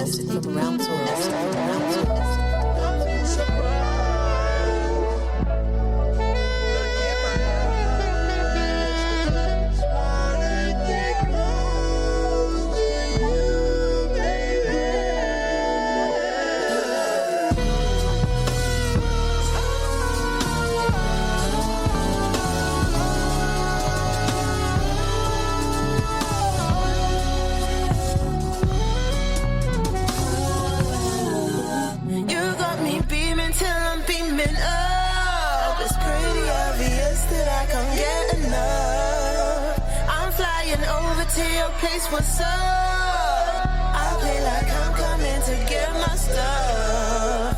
Send your roommate on some errands. Sounds like Emma V. Spend the weekend at her parents. I don't mean to be rude, but I mean it, I do.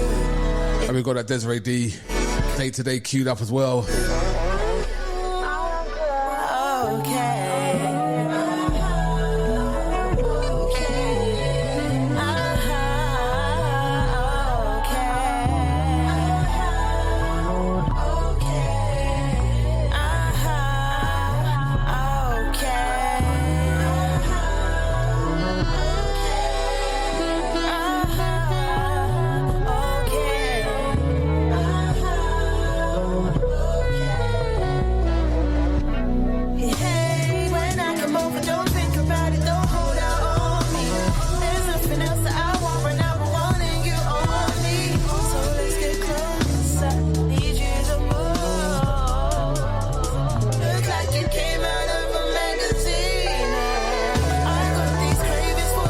.5 minutes to the top of the hour. We're going to have a quick conversation. We're going to be out. Don't forget, all roads lead down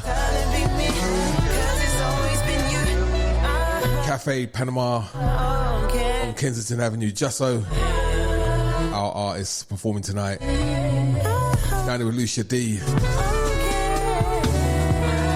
All part of Frisian Radio. Shouts out to Frisian.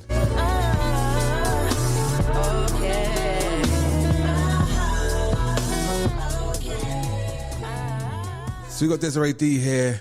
Let me switch over to make sure everyone can see her. Can see, there you go. All right, a little interlude. All right, so we've got your day-to-day track queued up. Tell us a little bit more about your day-to-day track again before I cue this thing up here. So Day to Day was the 7th song that I released last year because I celebrated my 7-year artist anniversary last year. So I did a set of 7 songs to end the cycle of 7 years. And that song was essentially talking about trusting the timing of your life. So a lot of success has been happening to me for the last couple of years. And it just so happens that most of my success happened during a pandemic. And it was just a reminder to myself and just to other people to trust the timing of your life. You may not have all the answers and you may not know where your life is going, but you just have to trust the path that God has you on. Yeah. Okay. You're religious, right? You're yes, a church girl? I am, okay, yeah. That's good for you. Good for you. We all need a bit of the Lord in their lives. I wish I got a bit more in my life, to be frank, but that's what it is. It's what it is. It's what it is. All right, so we're going to play Day to Day. Probably be the last track before we get out of here. So Desiree, anything you want to say to your fans? Where can they find you on social media? Give us all that stuff. So you can find me on social media at Desiree D Music. You can find me on all digital platforms, Desiree D. Pre-save my new EP Self on Bandcamp. That's DesireeDmusic.bandcamp.com. And the release of the EP will be on June 30th. My visual will be out on June 15 via YouTube. Wonderful, wonderful. So we're going to get out of here. Shouts out to Desiree D. Thank you for coming in and joining us on Independent Artist Day or Independent Music Day right here on iLive Radio. And obviously, we're going to continue to champion your music. So keep sending it. We're going to play it.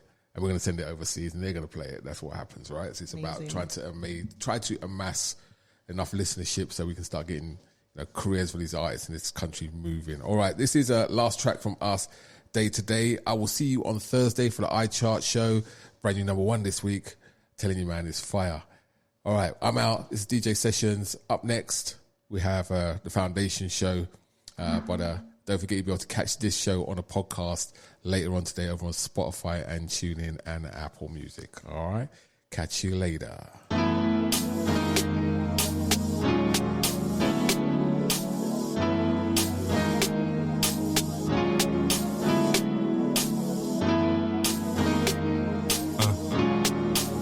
Desiree D.